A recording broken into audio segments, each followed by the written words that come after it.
जय हिंद दोस्तों। 21 तोपों की सलामी के साथ प्रेमचंद स्पेशल सीरीज में आप सभी का बहुत स्वागत है।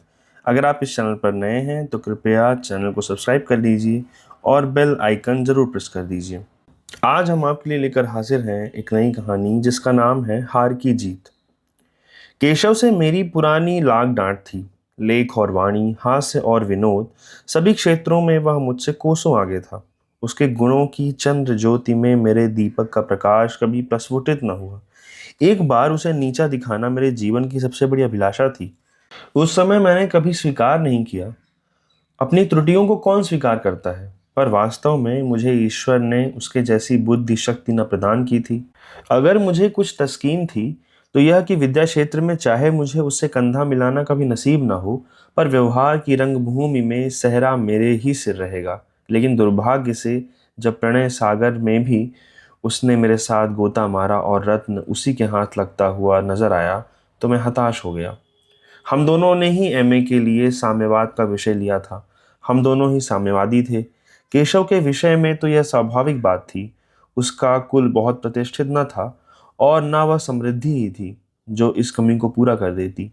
मेरी अवस्था इसके प्रतिकूल थी। मैं खानदान का ताल्लुकेदार और रईस था।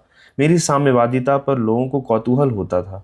हमारे साम्यवाद के प्रोफेसर बाबू हरिदास भाटिया साम्यवाद के सिद्धांतों के कायल थे, लेकिन शायद धन की अवहेलना न कर सकते थे।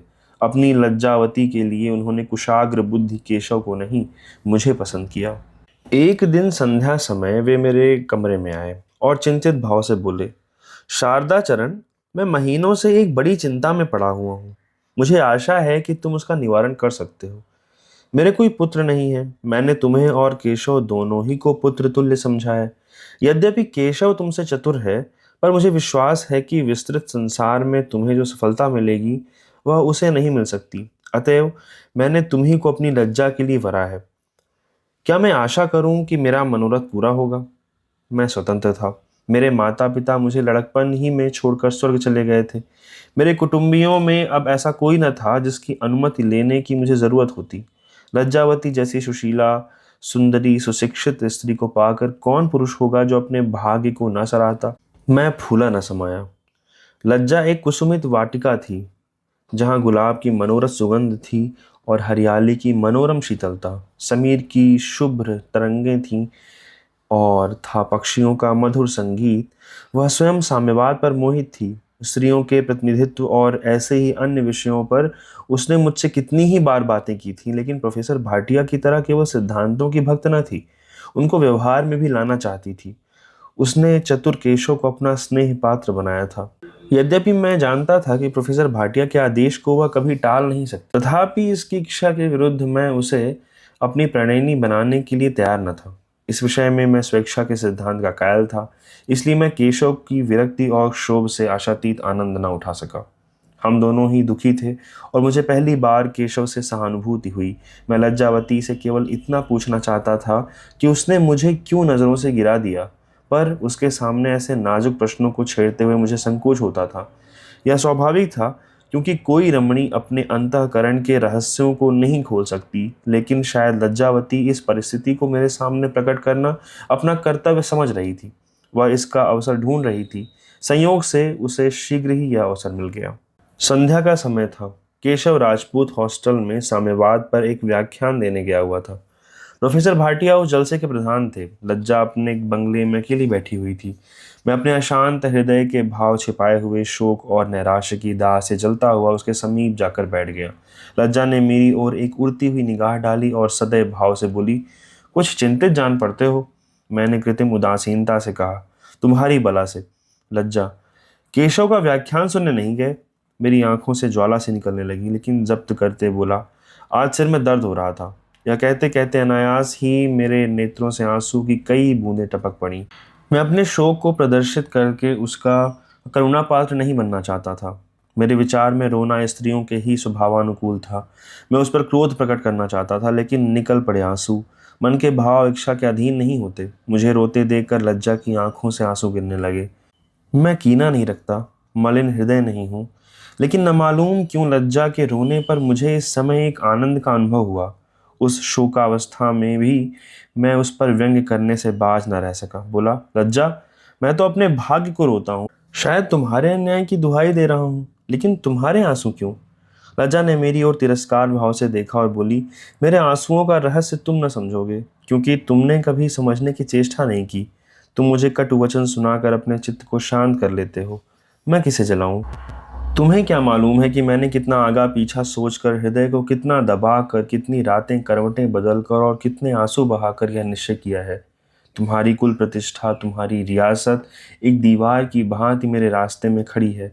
उस दीवार को मैं पार नहीं कर सकती।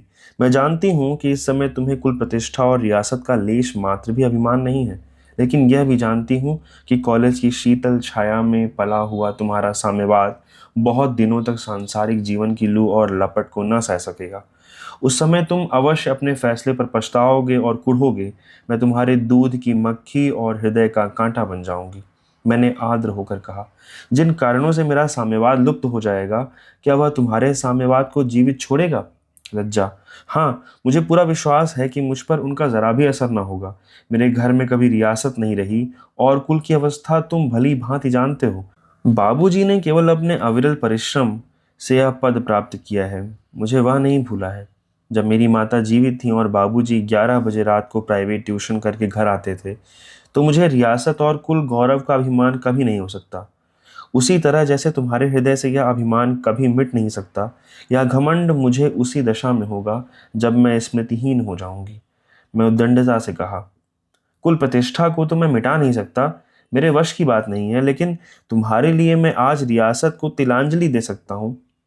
लज्जा क्रूर मुस्कान से बोली, फिर वही भावुकता। अगर यह बात तुम किसी अबोध बालिका से करते तो कदाचित वह फूली न समाती। मैं एक ऐसे गहन विषय में, जिस पर दो प्राणियों के समस्त जीवन का सुख दुख निर्भर करता है, भावुकता का आश्रय नहीं ले सकती। शादी बनावट नहीं है, परमात्मा साक्षी है, मैं विवश हूँ। मुझे अभी तक स्वयं मालूम नहीं है कि मेरी डोंगी किधर जाएगी, लेकिन मैं तुम्हारे जीवन को कंटकमय नहीं बना सकती। मैं यहाँ से चला तो इतना निराश न था जितना संचित था। लज्जा ने मेरे सामने एक नई समस्या उपस्थित कर दी थी। हम दोनों ने साथ साथ एमए किया। केशव प्रथम श्रेणी में आया और मैं द्वितीय श्रेणी में। उसे नागपुर के एक कॉलेज में अध्यापक का पद मिल गया। मैं घर आकर अपनी रियासत का प्रबंध करने लगा। हम दोनों चलते चलते गले मिलकर और रोकर विदा हुए। विरोध और ईर्ष्या को कॉलेज में छोड़ दिया। मैं अपने प्रांत का पहला तालुकेदार था जिसने एमए पद प्राप्त किया हो। पहले तो राज्याधिकारियों ने मेरी खूब आवभगत की, लेकिन जब मेरे सामाजिक सिद्धांतों से अवगत हुए तो उनकी कृपा दृष्टि कुछ शिथिल पड़ गई। मैंने भी उनसे मिलना जुलना छोड़ दिया और अपना अधिकांश समय मैं असामियों के ही बीच में व्यतीत करता। साल भर भी ना गुजरने पाया था कि एक तालुकेदार की परलोक यात्रा ने काउंसिल में एक स्थान खाली कर दिया। मैंने काउंसिल में जाने की अपनी तरफ से कोई कोशिश नहीं की, लेकिन काश्तकारों ने अपने प्रतिनिधित्व का भार मेरे ही सिर रखा। बेचारा केशव तो अपने कॉलेज में लेक्चर देता था, किसी को खबर भी न थी कि वह कहाँ है और क्या कर रहा है। मैं और अपनी कुल मर्यादा की बदौलत काउंसिल का मेंबर हो गया। मेरी वक्रताएं समाचार पत्रों में छपने लगीं, मेरे प्रश्नों की प्रशंसा होने लगी, काउंसिल में मेरा विशेष सम्मान होने लगा।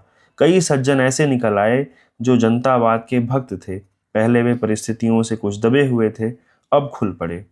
हम लोगों ने लोकवादियों का अपना एक पृथक दल बना लिया और कृषकों के अधिकारों को जोरों से व्यक्त करना शुरू किया। अधिकांश भूपतियों ने मेरी अवहेलना की, कई सज्जनों ने धमकियां भी दी, लेकिन मैंने अपनी निश्चित पथ को न छोड़ा। सेवा के इस सुअवसर को मैं क्यों कर हाथ से जाने देता। दूसरा वर्ष समाप्त होते होते जाति के प्रधान नेताओं ने मेरी गणना होने लगी। मुझे बहुत परिश्रम करना, बहुत पढ़ना, बहुत लिखना और बहुत बोलना पड़ता, पर मैं ज़रा भी न घबराता। इस परिश्रमशीलता के लिए मैं केशव का ऋणी था। उसी ने मुझे इतना अभ्यस्त बना दिया था। मेरे पास केशव और प्रोफेसर भाटिया के पत्र बराबर आते रहते। कभी कभी लज्जावती भी मिलती थी। उसके पत्रों में श्रद्धा और प्रेम की मात्रा दिनों दिन बढ़ती जाती थी। वह मेरी राष्ट्र सेवा का बड़े उदार, बड़े उत्साह में शब्दों में बखान करती। मेरे विषय में उसे पहले जो शंकाएं थीं वह मिटती जाती थीं। मेरी तपस्या की देवी को आकर्षित करने लगी थी। केशव के पत्रों से उदासीनता टपकती थी। उसके कॉलेज में धन का अभाव था। 3 वर्ष हो गए थे पर उसकी तरक्की न हुई थी। पत्रों से ऐसा प्रतीत होता था मानो वह जीवन से असंतुष्ट है। कदाचित इसका प्रमुख कारण यह था कि अभी तक उसके जीवन का सुखमय स्वप्न चरितार्थ न हुआ था।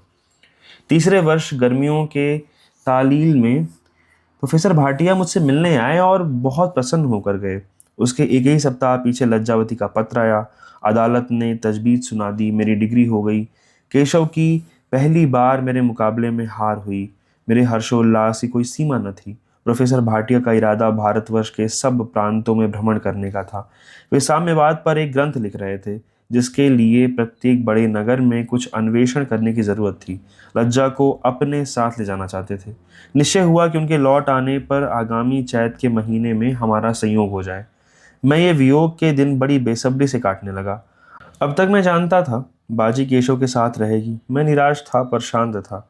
अब आशा थी और उसके साथ घोर अशांति थी। मार्च का महीना था।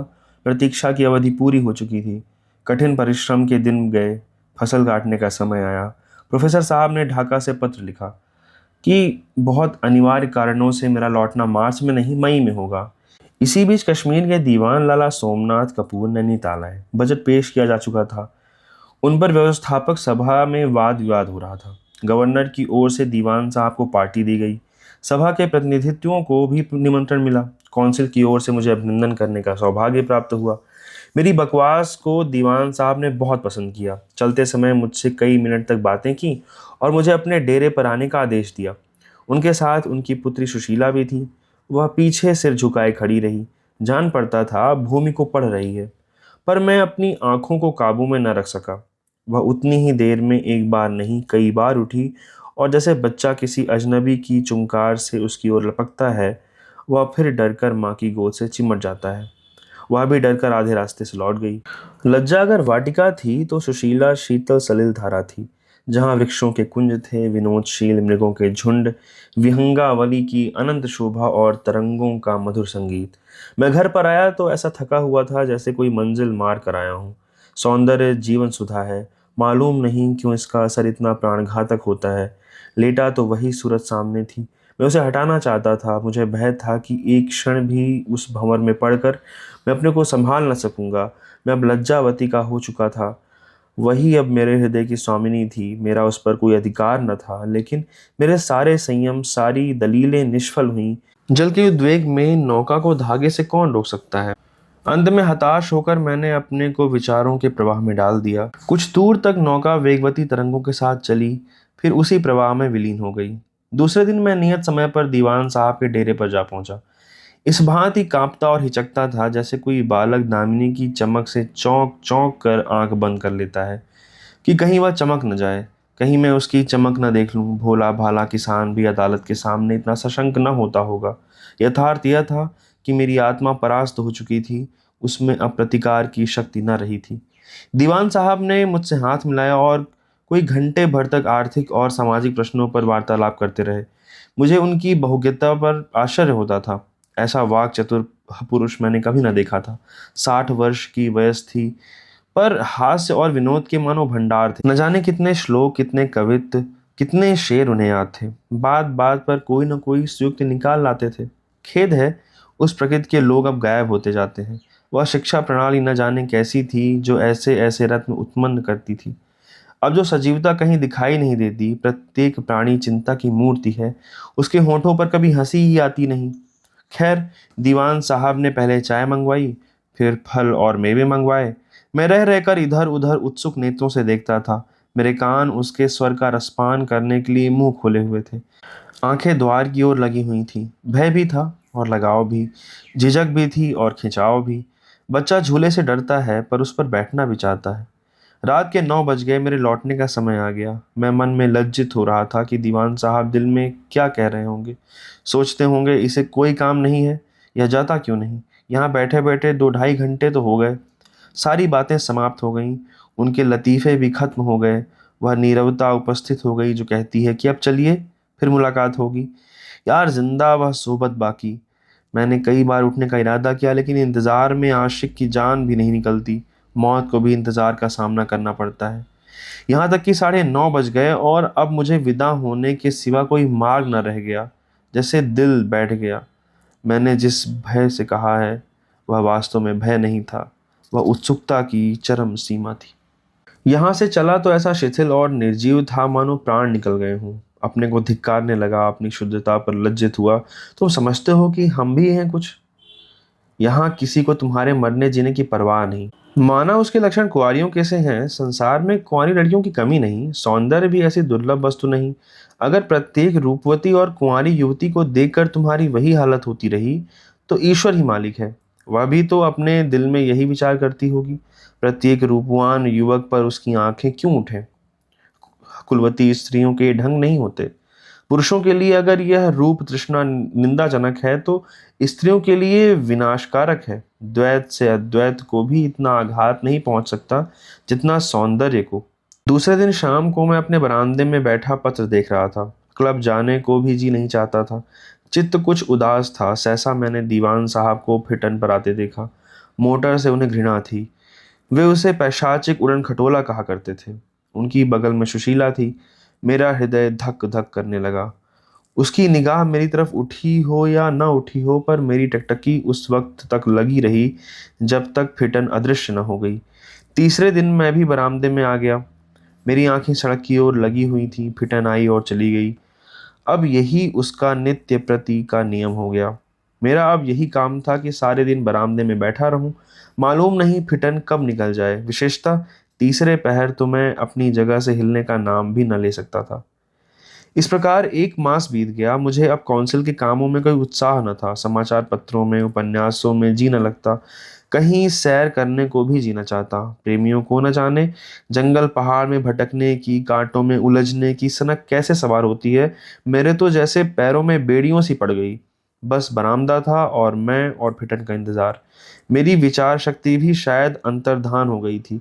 मैं दीवान साहब को या अंग्रेजी शिष्यता के अनुसार सुशीला को अपने यहाँ निमंत्रित कर सकता था, पर वास्तव में मैं अभी तक उससे भयभीत था।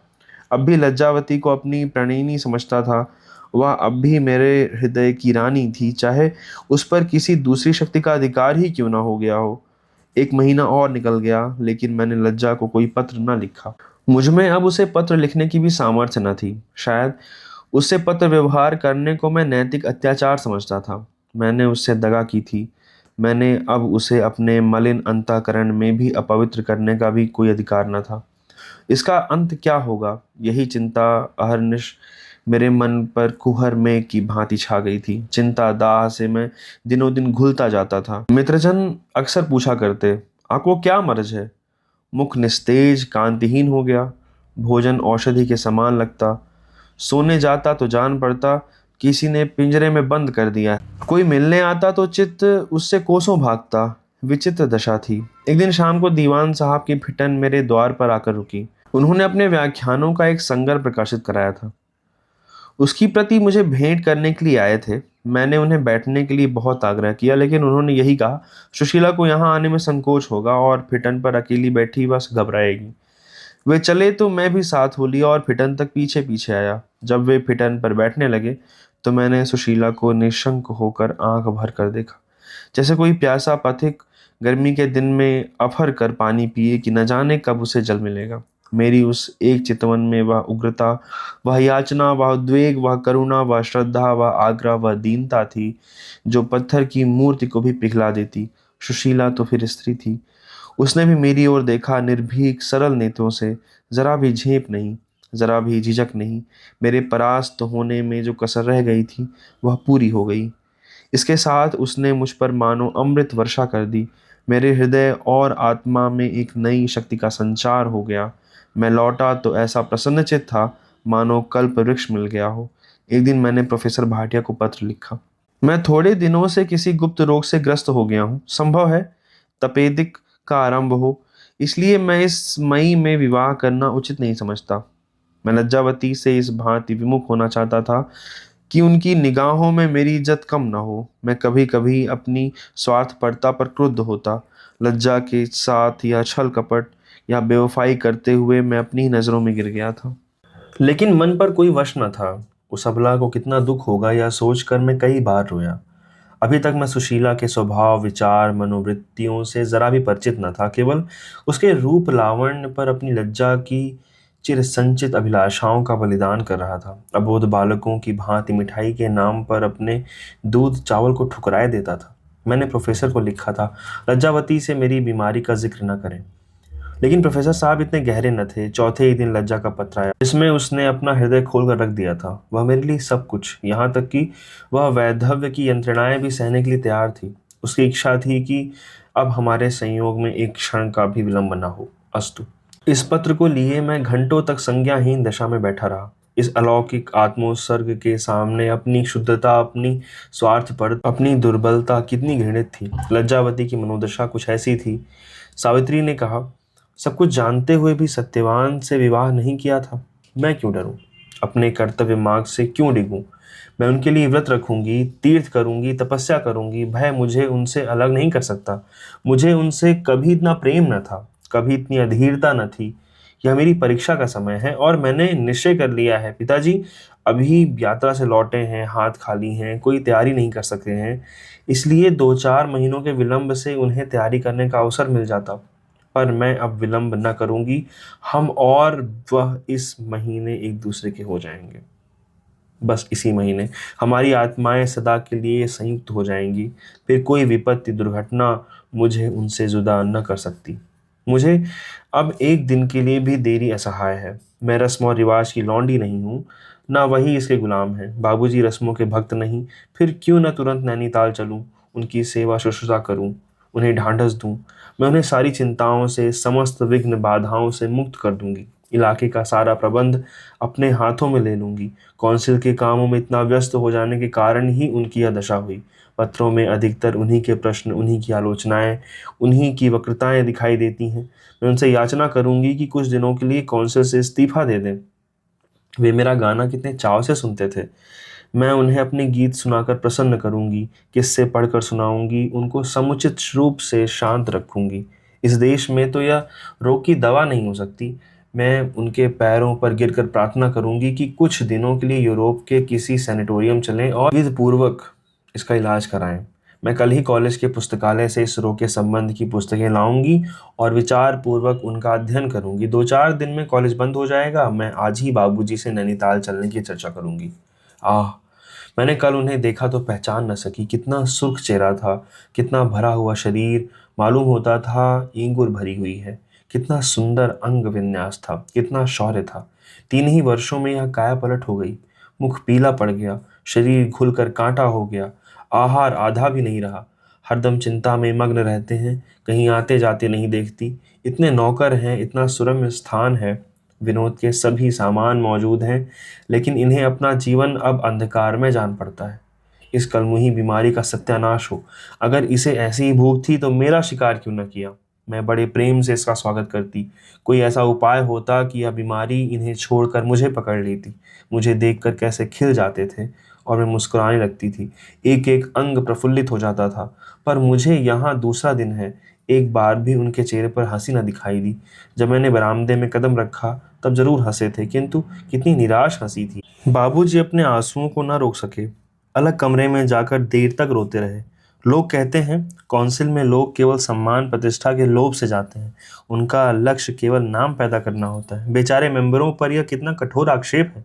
जाति की सेवा में शरीर को खुलाना पड़ता है, रक्त को जलाना पड़ता है। यही जाति सेवा का उपहार है। पर यहाँ के नौकरों को जरा भी चिंता नहीं है। बाबूजी ने इनके 2-4 मिलने वालों से बीमारी का जिक्र किया, पर उन्होंने भी परवाह न की। यह मित्रों की सहानुभूति का हाल है। सभी अपनी अपनी धुन में मस्त हैं, किसी को खबर नहीं कि दूसरों पर क्या गुजरती है। हाँ, इतना मुझे भी मालूम होता है कि इन्हें क्षय का केवल भ्रम है, उसके कोई लक्षण नहीं देखती। परमात्मा करे मेरा अनुमान ठीक हो। मुझे तो कोई और ही रोग मालूम होता है। मैंने कई बार टेम्परेचर लिया, उष्णता साधारण थी, उसमें कोई आकस्मिक परिवर्तन भी ना हुआ। अगर यही बीमारी है तो अभी आरंभिक अवस्था है, कोई कारण नहीं कि उचित प्रयत्न से उसकी जड़ न उखड़ जाए। मैं कल से ही इन्हें नित्य सैर कराने ले जाऊंगी। मोटर की ज़रूरत नहीं, फिटन पर बैठने से ज़्यादा लाभ होगा। मुझे यह स्वयं कुछ लापरवाह से जान पड़ते हैं। इस मरज के बीमारों को बड़ी एहतियात करते देखा है। दिन में 20 बार तो थर्मामीटर देखते हैं, पथापथ्य का बड़ा विचार रखते हैं। वे फल, दूध और पुष्टिकारक पदार्थों का सेवन किया करते हैं। यह नहीं कि जो कुछ रसोइये ने अपने मन से बनाकर सामने रख दिया वही 2-4 ग्रास खाकर उड़ गए। मुझे तो विश्वास होता जाता है इन्हें कोई दूसरी ही शिकायत है। ज़रा अवकाश मिले तो इसका पता लगाऊं। कोई चिंता नहीं है, रियासत पर कर्ज का बोझ तो नहीं है। थोड़ा बहुत कर्ज तो अवश्य ही होगा, यह तो रईसों की शान है। अगर कर्ज ही इसका मूल कारण है तो अवश्य कोई भारी रकम होगी। चित्त विविध चिंताओं से इतना दबा हुआ है कि कुछ लिखने को भी जी नहीं चाहता। मेरे समस्त जीवन की अभिलाषाएं मिट्टी में मिल गईं। हाँ हतभाग्य, मैं अपने को कितनी खुशनसीब समझती थी। अब संसार में मुझसे ज़्यादा बदनसीब और कोई न होगा। वह अमूल्य रत्न जो मुझे चिरकाल की तपस्या और उपासना से न मिला, वह इस मृगनयनी सुंदरी को अनायास मिल जाता है। शारदा ने अभी उसे हाल ही में देखा है। अभी तक उससे परस्पर बातचीत करने की नौबत नहीं आई, लेकिन उससे कितने अनुरक्त हो रहे हैं।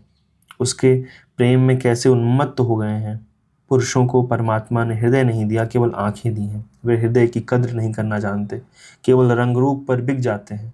अगर मुझे किसी तरह विश्वास हो जाए कि सुशीला उन्हें मुझसे ज़्यादा प्रसन्न रख सकेगी, उनके जीवन को अधिक सार्थक बना देगी, तो मुझे उसके लिए जगह खाली करने में ज़रा भी आपत्ति न होगी। वह इतनी गर्भवती, इतनी निष्ठुर है कि मुझे भय है कहीं शारदा को पछताना न पड़े। लेकिन यह मेरी स्वार्थ कल्पना है। सुशीला गर्भवती नहीं, निठुर नहीं, विलासिनी नहीं। शारदा ने अपना प्रेम उस पर अर्पण कर दिया है। वे बुद्धिमान हैं, चतुर हैं, दूरदर्शी हैं और अपना हानि लाभ सोच सकते हैं। उन्होंने सब कुछ सोचकर ही निश्चय किया होगा। जब उन्होंने मन में यह बात ठान ली तो कोई अधिकार नहीं है कि उनके सुख मार्ग का कांटा बनूं। मुझे सब्र करके अपने मन को समझाकर यहाँ से निराश, हताश, भग्न हृदय विदा हो जाना चाहिए। परमात्मा से यही प्रार्थना है कि उन्हें प्रसन्न रखे। मुझे ज़रा भी ईर्ष्या नहीं, ज़रा भी दंभ नहीं। मैं तो उनकी इच्छाओं की चेरी हूँ। अगर उन्हें मुझको विष देने से खुशी होती है तो मैं शौक से विष का प्याला पी लेती। प्रेम ही जीवन का प्राण है। हम इसी के लिए जीना चाहते हैं। अगर इसके लिए मरने का भी अवसर मिले तो धन्य भाग। यदि केवल मेरे हट जाने से सब काम ठीक हो जाता है, संवर जाता है, तो कोई मुझे इनकार नहीं। हर इच्छा। लेकिन मानव शरीर पाकर कौन मोह माया से रहित होता है। जिस प्रेमलता को मुद्दतों से पाला था, आंसुओं से सींचा था, उसको पैरों तले रौंदा जाना देखा नहीं जाता। हृदय विदीर्ण हो जाता है। अब कागज तैरना जान पड़ता है। आंसू उमड़े चले आते हैं। कैसे मन को खींचूं।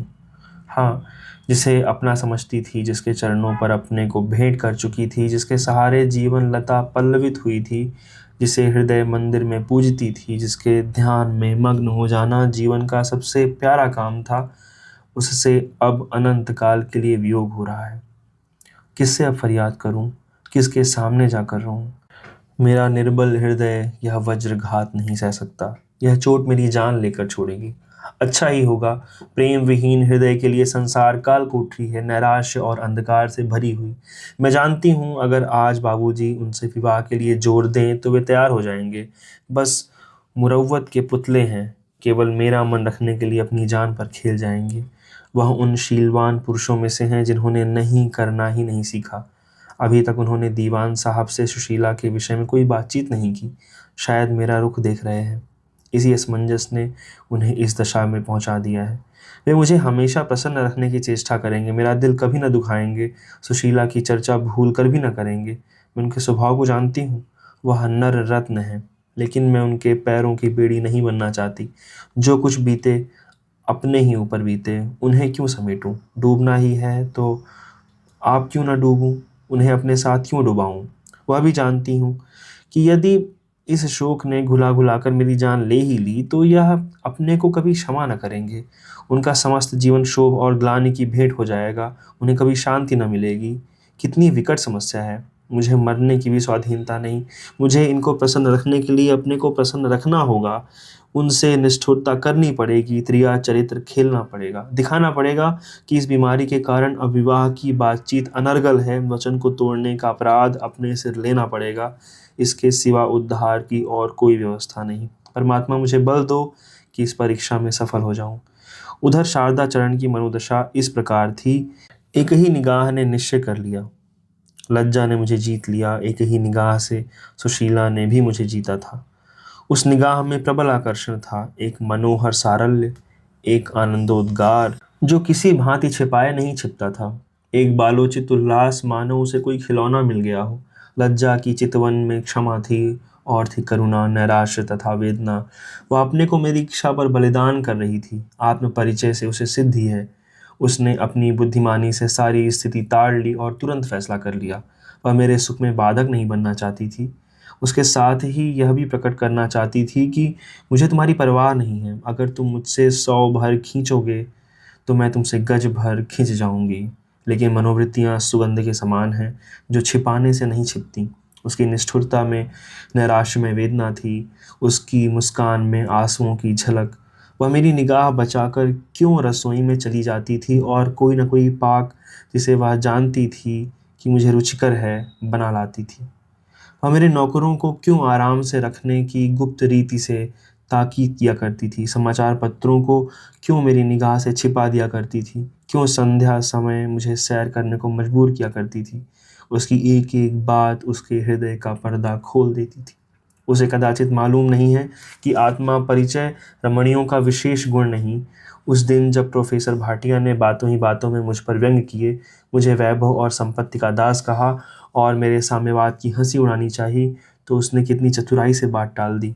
पीछे से मालूम नहीं उसने उन्हें क्या कहा, पर मैं बरामदे में बैठा सुन रहा था कि बाप और बेटी बगीचे में बैठे हुए किसी विषय पर बहस कर रहे हैं। कौन ऐसा हृदय शून्य प्राणी है जो निष्काम सेवा के वशीभूत ना हो जाए। लज्जावती को मैं बहुत दिनों से जानता हूँ, पर मुझे ज्ञात हुआ कि इसी मुलाकात में मैंने उसका यथार्थ रूप देखा। पहले मैं उसकी रूप राशि का, उसके उदार विचारों का, उसकी मृदुवाणी का भक्त था। उसकी उज्ज्वल दिव्य आत्म ज्योति मेरी आंखों से छिपी हुई थी। मैंने अब की बार ही जाना है कि उसका प्रेम कितना गहरा, कितना पवित्र और कितना अगाध है।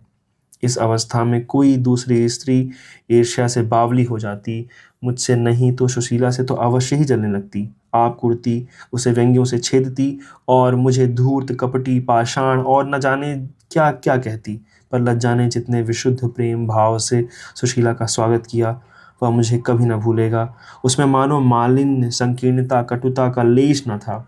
इस तरह उसे हाथों हाथ लिए फिरती थी, मानो छोटी बहन उसके यहाँ मेहमान हो। सुशीला इस व्यवहार पर मानो मुग्ध हो गई।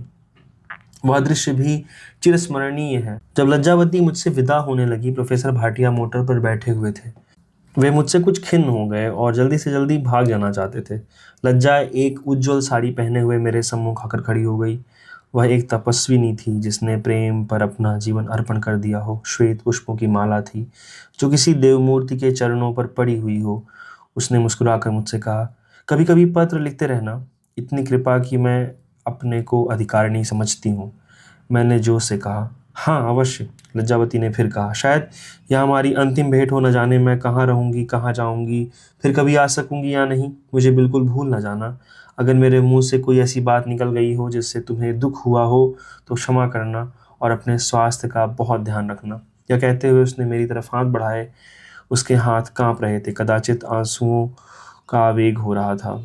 वह जल्दी से कमरे से बाहर निकल जाना चाहती थी। अपने ज़ब्त पर अब उसे भरोसा न था। उसने मेरी ओर दबी आंखों से देखा, मगर इस अर्ध चितवन में दबे हुए पानी का वेग और प्रवाह था। ऐसे प्रवाह में मैं स्थिर न रह सका। इस निगाह ने हारी हुई बाजी जीत ली। मैंने उसके दोनों हाथ पकड़ लिए और गदगद स्वर में बोला, नहीं लज्जा, अब हम में और तुम में कभी वियोग न होगा। सहसा चपरासी ने सुशीला का पत्र लाकर सामने रख दिया। लिखा था, प्रिय श्री शारदा चरण जी, हम लोग कल यहाँ से चले जाएंगे। मुझे आज बहुत काम करना है, इसलिए मिल न सकूंगी। मैंने आज रात को अपना कर्तव्य स्थिर कर लिया है। मैं लज्जावती के बने बनाए घर को उजाड़ना नहीं चाहती। मुझे पहले यह बात न मालूम थी, नहीं तो हम में इतनी घनिष्ठता न होती। मेरा आपसे यही अनुरोध है कि लज्जा को हाथ से न जाने दीजिए। वह नारी रत्न है। मैं जानती हूँ कि मेरा रूप रंग उससे कुछ अच्छा है और आप उसी प्रलोभन में पड़ गए, लेकिन मुझमें वह त्याग, वह सेवा भाव और वह आत्मोत्सर्ग नहीं है। मैं आपको प्रसन्न रख सकती हूँ, पर आपके जीवन को उन्नत नहीं कर सकती, उसे पवित्र और यशस्वी नहीं बना सकती। लज्जा देवी है, वह आपको देवता बना देगी। मैं अपने आप को इस योग्य नहीं समझती। कल मुझसे भेंट करने का विचार न कीजिए। रोने रुलाने से क्या लाभ, क्षमा कीजिएगा। आपकी सुशीला। मैंने यह पत्र लज्जा के हाथ में रख दिया। वह पढ़कर बोली, मैं उससे आज ही मिलने जाऊंगी। मैंने उसका आशय समझ कर कहा, क्षमा करो, तुम्हारी उदारता की दूसरी बार परीक्षा नहीं लेना चाहता। यह कहकर मैं प्रोफेसर भाटिया के पास गया। वे मोटर पर मुंह फुलाए बैठे थे। मेरे बदले लज्जावती आई होती तो उस पर ज़रूर ही बरस पड़ते। मैंने उनके पद स्पर्श किए और सिर झुकाकर बोला, आपने मुझे सदैव अपना पुत्र समझा है, अब इस नाते को और भी दृढ़ कर दीजिए। प्रोफेसर भाटिया ने पहले तो मेरी ओर अविश्वासपूर्ण नेत्रों से देखा, फिर मुस्कुरा कर बोले, यह तो मेरे जीवन की सबसे बड़ी अभिलाषा थी। बहुत शुक्रिया। यह कहानी यहीं समाप्त होती है। थोड़ी लंबी है पर बहुत खूबसूरत है, आप लोग ज़रूर सुनिएगा। बहुत धन्यवाद। और अगर वाकई ये कहानी आपको पसंद आई हो, यहाँ तक आए हैं तो पसंद ही आई होगी, तो लोगों से साझा भी करिएगा। बहुत बहुत शुक्रिया। हम फिर मिलेंगे आपसे एक नई कहानी के साथ।